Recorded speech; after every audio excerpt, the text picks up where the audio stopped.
Welcome to the Daily Sports Content Economy podcast for Tuesday, January 27, 2026. For today's deep dive, we've pulled insights from exactly 319 sources to really understand the major shifts happening. And we should just jump straight into the headlines because they are big this morning. They really are. We're seeing huge moves in a few key areas: legal liability, how fans engage with money, and what sponsorship even means anymore. So let's start with the legal side. Right. The New York Times is reporting that TikTok settled. The big one, the addiction lawsuit. That's the one. Settled just hours before jury selection in L.A., which, leaves Meta and YouTube to face that trial all by themselves. Wow. Okay, and on the financial front, the Sports Business Journal is reporting the MLS is the first major soccer league to sign a prediction market sponsor. Yep, with Polymarket. And at the same time, Sports Pro has confirmed that the NCAA is officially approving sponsor patches on Division I uniforms.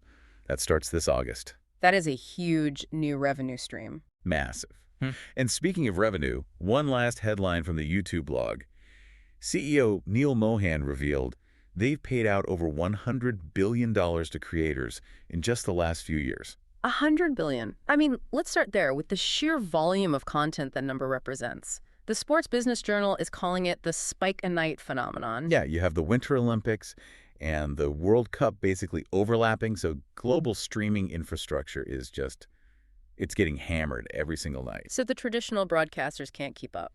They're buckling. Yeah. And the solution we're seeing is interesting. You just offload the feed. Sports Pro had a piece on how the Bundesliga in Germany, Well, they do. they awarded their live UK rights to individual creators. You're kidding. Like, to a YouTuber. Exactly. To people like Mark Goldbridge. Yeah. They're just bypassing the TV networks completely. But doesn't that feel risky? I mean, from a brand safety perspective, if you just give the feed away. You might think so, but what you lose in control, you gain in authenticity.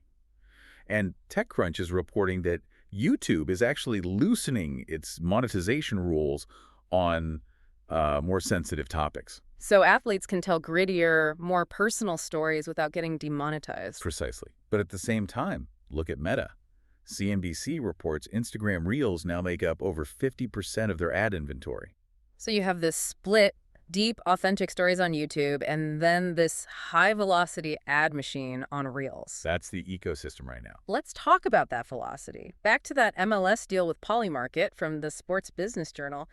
How is a prediction market different from, all the sports betting sponsorships we already see? It's a completely different mechanism, really. Right. Betting is, I hope my team wins. Right. A prediction market is more like, I think the probability of a goal in the next 5 minutes just went up, so I'm buying shares in that outcome. So every fan becomes sort of day trader on the game itself. You got it.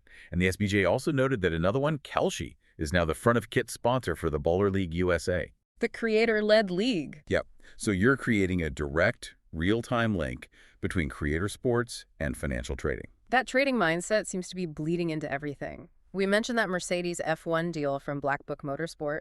$60 million a year from Microsoft seems like a lot for a logo. Because it's not for a logo. This is what we're calling infrastructure as sponsorship. Okay, explain that. Mercedes isn't just getting cash. They're buying Microsoft Azure's cloud capability. Right. In Formula One, there's a strict cost cap on what you can spend. Right, to keep the field level. So if Microsoft gives them $60 million in cloud computing credits to run AI race simulations, well, that's basically R&D budget that doesn't count against the cap. It's a competitive loophole disguised as a marketing deal. That's brilliant. And this kind of money is finding its way to emerging sports, too. Absolutely. The Economic Times reports the World Pickleball League just signed a streaming deal with Sony Live in India. And World Lacrosse announced Nissan Foods, the noodle company, as the title sponsor for the Women's Championship in Tokyo. It's global, but you're saying the real shift is happening earlier in the pipeline. That's where the smart money is going. Yeah. PR Newswire highlighted an investment by Brightspeed into youth sports leagues. And YouGov has data that shows sponsoring youth sports is actually more effective at reaching parents than sponsoring pro sports. And now the high schoolers are getting paid directly. The Detroit Free Press says Michigan just approved NIL for high school athletes. Combine that with the Sports Pro report on NCAA jersey patches, which could be a $100 million stream. And you can see the whole timeline is shifting. So the professional sports economy now effectively starts when a kid is, 15? It does. Brands are realizing it's cheaper to lock in that brand loyalty in high school than it is to sign a rookie NBA player. So, to sum it up, we're going from passive viewing to active prediction. Right. And brands are buying infrastructure and youth pipelines instead of just TV ad spots. It's a fundamental change. It is. But I'll leave you with one final thought, and it goes back to that New York Times headline, the addiction trial. Al Jazeera had a great piece on this.